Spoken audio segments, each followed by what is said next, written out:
why it hits them months later, and what to do when it does. Have you ever watched your ex walk away and wondered how they could seem totally fine right after the breakup while you're left reeling? They're out partying, posting smiling photos, maybe even in a new relationship. And you're just trying to survive the day. It feels unfair, doesn't it? But what if I told you that relief is temporary, and for many people who initiate the breakup, it actually hits them much later. We're talking months later. There's a common pattern that relationship experts, psychologists, and breakup coaches all see. Around the 3 to 4 month mark, the emotional weight finally catches up with them. That's when the cracks start to show. The freedom doesn't feel as exciting. The rebound doesn't feel as fulfilling. And the person they left behind suddenly feels irreplaceable. So in this video, we're going to break down exactly why dumpers' regret often shows up late, the psychology behind the delay, and what to do when it finally hits them. Whether you're the one left behind or the one who left and now feels the sting of regret, this breakdown will give you clarity, strategy, and peace of mind. Let's start by understanding what really happens in the mind of the dumper and why, at first, they seem so okay. Right after a breakup, especially if they were the one who ended things, the dumper often feels an unexpected surge of relief. No more arguments, no more second-guessing, just freedom. This period is what many coaches and psychologists call the honeymoon phase of a breakup. And it's very real. It's not that they didn't care. In fact, they might have agonized over the decision. But the moment it's done, they feel a release, like a weight lifted off their shoulders. They convince themselves the breakup was for the best. They distract themselves with new experiences, going out more, taking up hobbies, or even jumping into a rebound relationship. To the outside world, they seem totally fine, even happy, maybe even thriving. But here's the truth most people don't see. That early happiness is often surface level. It's driven by distraction, novelty, and the belief that they've moved on. Inside, they're usually avoiding the emotional consequences, not escaping them.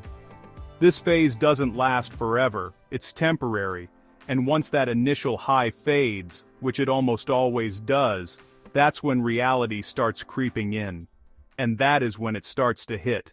So why doesn't the regret hit them right away? Why does it take weeks, even months, for the dumper to feel the emotional impact? The answer lies in psychology. First, there's something called emotional suppression. Many dumpers, especially those with avoidant tendencies, push their feelings down instead of processing them. They focus on distractions, going out, meeting new people, diving into work, anything that keeps them from sitting still with the loss. Second, we've got grass is greener syndrome. After the breakup, they often imagine a new life that's instantly better, more freedom, new relationships, fewer problems, but over time, they realize that new grass isn't as green as they thought. That fantasy starts to fade, and comparison sets in. Third, there's the brain's attachment system. Breaking a bond causes something like withdrawal, especially in love. But for the dumper, that withdrawal is often delayed. They'd already emotionally detached before the breakup, so the shock doesn't come right away. But when the silence kicks in, when they see you moving on, the brain starts to panic. And lastly, ego. People don't want to admit they might have made a mistake, especially if they were the one to end it, so they double down. They tell themselves they did the right thing, until slowly, reality chips away at that certainty. In other words, the regret is postponed, not avoided, and when it finally catches up, it often hits harder than expected. Next, we'll look at when that usually happens, and why the 3 to 4 month window is such a key turning point. So, what's so special about the 3 to 4 month mark? Why do so many exes seem totally fine at first, and then suddenly hit a wall months later? Here's why. By this point, the initial rush of freedom has worn off. That new life they were chasing, it's starting to feel repetitive. The excitement has faded, and the distractions don't hit the same. If they jumped into a rebound, the honeymoon phase of that relationship is probably ending too. Flaws start to show, emotional depth might be lacking. And worst of all, they might start comparing that new person to you. Then comes nostalgia. Little things begin to trigger memories.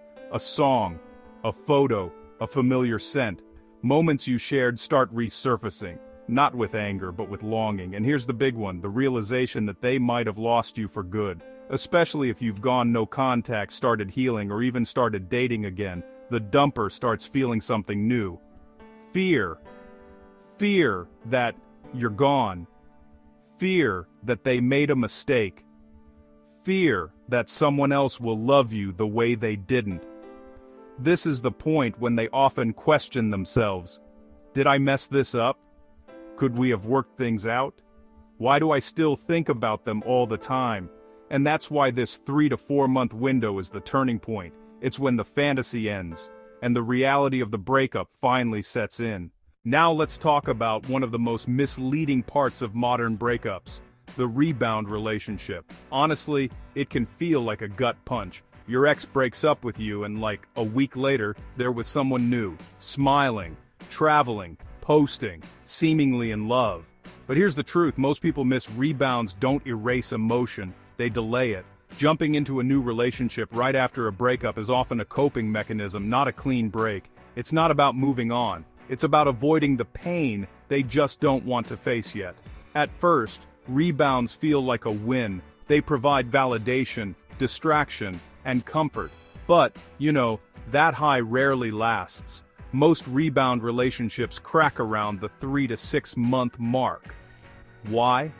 Because real emotional connection takes time. And so does real grief. When the rebound stops being a thrill and starts feeling empty, the dumper is left with two things: a broken distraction and a flood of unresolved emotions. That's when the regret finally comes rushing in. And here's what makes it worse for them. By the time that rebound ends, you might be in a much stronger place. You're healing, thriving, maybe even indifferent. And that contrast? It makes their regret even more intense. So don't let a rebound fool you. It might look like they're over you, but often, it's just a delay tactic. And when that band-aid falls off, the emotional fallout usually hits twice as hard. By now the regret has likely kicked in, but how can you actually tell? They're probably not going to text you out of nowhere and say, "Hey, just wanted to let you know I made a huge mistake." It's usually a lot more subtle. One of the first signs is curiosity. They might ask mutual friends about you. They'll start viewing your stories, liking old posts, or even watching silently from fake accounts. It's not random, it's calculated. They're checking to see if you're still available, or if they've lost their shot. Next, they might reach out casually. Something simple like, "Hey, how's your dog doing?" Or, "Just saw something that reminded me of you." Or even, "Happy birthday." These messages may seem innocent, but they're usually a way to test the waters, to see if you'll respond, and how warmly. As the regret grows, the messages can shift into emotional territory. You might hear things like, "I've been thinking about you a lot lately," or, "You really did mean a lot to me." I didn't realize it until now. Some go further, showing up in person, writing long texts or letters, or even trying to reconnect through shared memories. It's their way of saying, "I miss you, but I don't know how to fix it." Also, jealousy can creep in. If they see you with someone new, their silence might turn into blocking, unfollowing, or cold comments. That reaction usually isn't anger. It's regret, fear, and loss showing up in disguise. Bottom line, if they suddenly pop up after silence, if they're curious about your life, if they drop emotional hints or get reactive, those are clear signs. Signs that it's finally hitting them. So now it's months later, and they reach out. Maybe it's just casual, maybe it's emotional. Sometimes, they might even say they made a mistake. So, what do? First, stay calm. You honestly don't need to reply right away.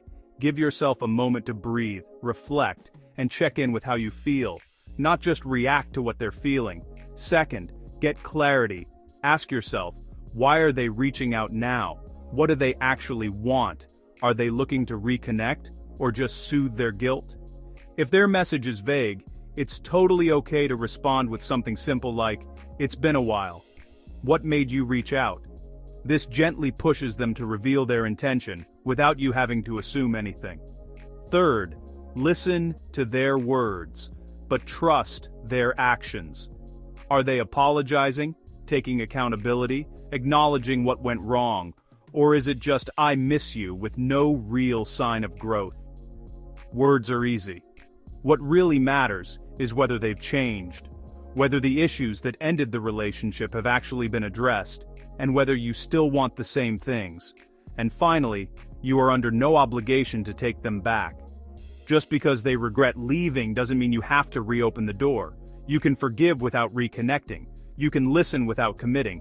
And if it's too soon, or honestly too late, you can say, "I appreciate you reaching out, but I've moved on." Because here's the truth. Their regret isn't your responsibility. Your healing, your peace, your growth, that's what matters most. When they finally come back, full of regret, it might feel like validation, almost like everything you hoped for is actually happening. But before you respond emotionally, it's really important to understand the risks. First, there's false hope. A lot of dumpees spend weeks or even months secretly hoping the ex will return. When they finally do, it's tempting to believe this is your second chance, but not every "I miss you" means they're ready to commit again, or that they've changed. Second, emotional whiplash. You might have spent all this time healing, and now their return just reopens wounds you were starting to close. It can bring confusion, old feelings, and sometimes even a relapse in your recovery. Third, mixed motives. Sometimes the dumper isn't coming back for the right reasons. They may be lonely, they might feel guilty, or maybe they just miss your attention, not you as a person. That's why you need to ask. Are they reaching out because they truly want to rebuild something better, or are they just uncomfortable with the consequences of losing you? And lastly, repeating old patterns. Without real change, the relationship could just fall into the same unhealthy cycle. Breakup, regret, return, then disappointment, all over again. So if you're the one who got left behind, take your time. You're allowed to ask questions. You're allowed to say no.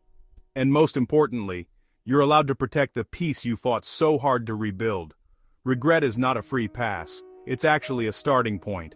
And it's up to you whether this is a door you want to open again, or one you've already closed for good. If you're the one who ended the relationship, and now you're feeling the weight of it months later, you're definitely not alone. This kind of delayed regret is honestly more common than you might think, but now the real question is, what should you do with it? First, get honest with yourself. Are you missing them, or just the feeling of being loved? Do you regret the decision, or just the consequences of it? Before reaching out, just sit with those feelings. Reflect on why you left. What has changed now? Are you just lonely? Or are you genuinely ready to rebuild what was broken? Second, take responsibility. If you do reach out, don't be vague. Don't just say, "Hey stranger," or just checking in. Be real. Acknowledge the hurt you caused. Own your decision. And explain why you're coming back now, with clarity. Third, prepare for any outcome. They might be open to talking. They might be hesitant. Or, honestly, they might not respond at all. And that's their right. Regret doesn't guarantee reconciliation. Sometimes the cost of a breakup is learning to live with the consequences, even if you take it back in a heartbeat. But if you're serious, if you've grown, if you understand the damage, and if you're ready to rebuild slowly and respectfully, then be patient, apologize, be consistent, and prove your intentions through your actions, not just your feelings. Because regret might be where the journey back begins, but accountability is what decides whether it ever truly reconnects. Whether you're the one who was left or the one who walked away, breakups rarely end clean. And when the regret hits, weeks or months later, it can stir up everything you thought you'd already buried. But here's the truth. That moment of regret, it's not the end of the story. It's just another chapter in the healing. If you're the dumpee, Remember, your worth was never defined by someone else's confusion. Their late apology or sudden return doesn't erase your growth. You survived the hardest part. You don't owe anyone access to your life just because they now see your value. And if you're the dumper, now feeling the sting of a decision you once felt confident about, honor that feeling. Let it teach you. Let it make you better. But don't use it to rewrite the past. Use it to approach the future with clarity, courage, and humility. Whether or not the two of you ever reconnect, whether the regret turns into reconciliation or just becomes part of the story. Make sure your next step is rooted in growth, not guilt. Because healing isn't about going back. It's about becoming whole, with or without them. Let's spread positivity. Like, comment, and subscribe to support the channel.